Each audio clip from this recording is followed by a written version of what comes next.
Kabla ya taarifa hizi ambazo ni za ndani, naomba ikiwa unatazama Tanzania ITV kwa mara ya kwanza uchukue sekunde moja tu ili uponyeze patoni ya subscribe na uwashe kengele ili kuendelea kupata taarifa kemkem ambazo ni za asili kubwa uweze kuzipata katika vyombo vingine vya habari. Cha muhimu cha kuzingatia, usisahau kubonyeza alama ya like.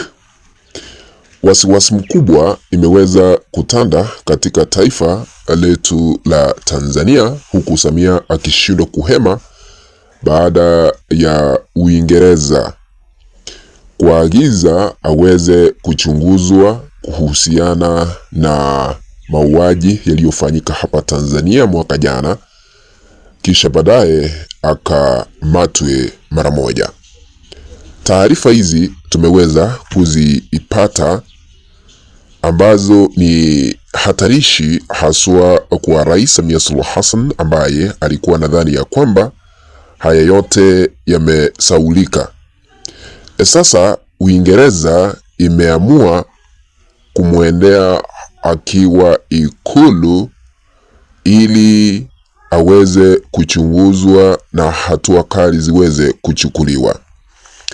Sasa habari hizi zinasema ya kwamba serikali ya Uingereza imefikisha Tanzania katika Baraza la Haki za Binadamu la Umoja wa Mataifa ikitaka kufanyika kwa uchunguzi huru na wa kina kufuatia kile alichokiita ukatili wa kushitua uliotokea baada ya uchaguzi wa Oktoba 2025, ikiwemo tuhuma za mauaji ya kinyume cha sheria na miili ya wahanga kufichwa.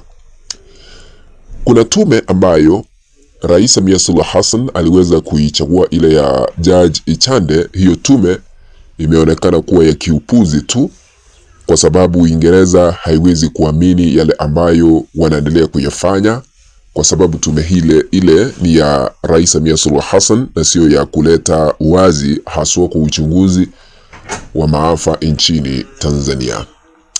Inadaiwa zaidi ya watu 10,000 waliweza kuaga dunia, waliweza kupoteza maisha yao baada ya amri kutolewa na Rais Samia Suluhu Hassan, watu kuuliwa nchini Tanzania kwa sababu ya uchaguzi ambao aliweza kulazimisha Watanzania mwaka jana.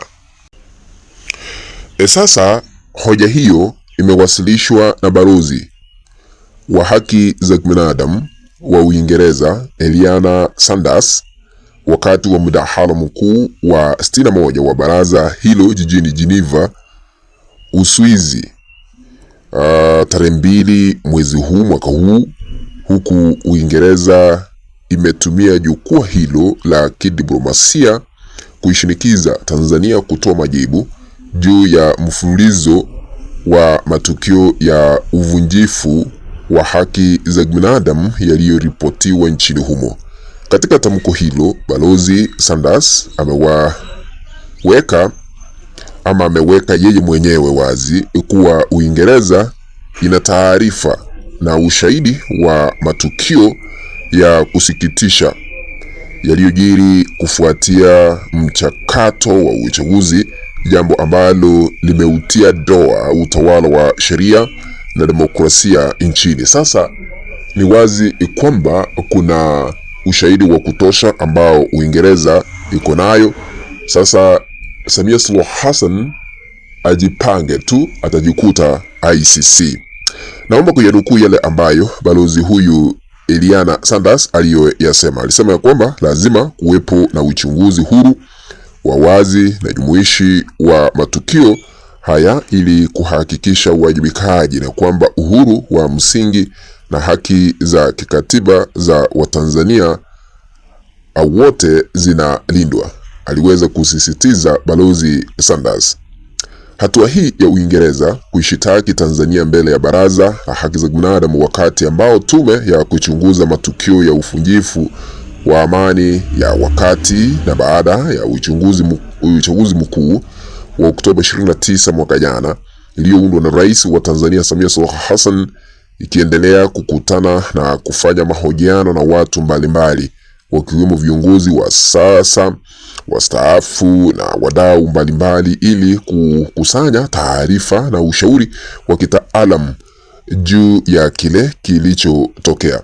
Na tume hii ya Jaji Ichande iliweza kukamilisha siku ambazo waliweza kukabidhiwa na Rais Samia Suluhu Hassan, siku 90, lakini baada ya siku hizo 90 kuisha wakaitisha kuongezwa muda, wakaongezwa siku 45 kwa sababu hawajaandika ripoti kamili, na ripoti kamili ni ile ya kuenda kukaa Ikulu na kuona vile wataifanya ili kuiandika ambayo inamfavor Rais Samia Suluhu Hassan ili asije akashitakiwa.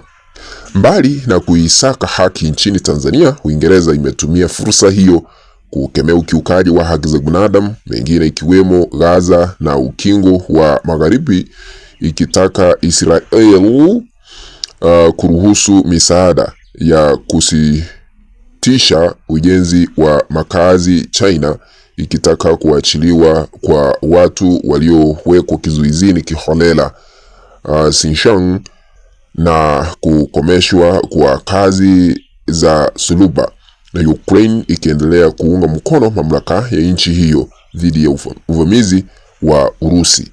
Ni mengi ambayo yanaendelea katika mataifa mengine ambayo Uingereza iliweza kuhuzia. Lakini katika taifa la Tanzania sasa hivi, kwa kusema ukweli halisi wa mambo, zaidi ya watu 10,000 waliweza kuaga dunia kufuatia Rais Samia Suluhu Hassan kutoa amri kwa vyombo vya dola kutumia nguvu zaidi ili yeye aendelee kukaa mamlakani. Miili ya Watanzania kufikia sasa haijapatikana. Familia nyingi zinaendelea kulia, majonzi wanatiririkwa wakishindwa cha kufanya.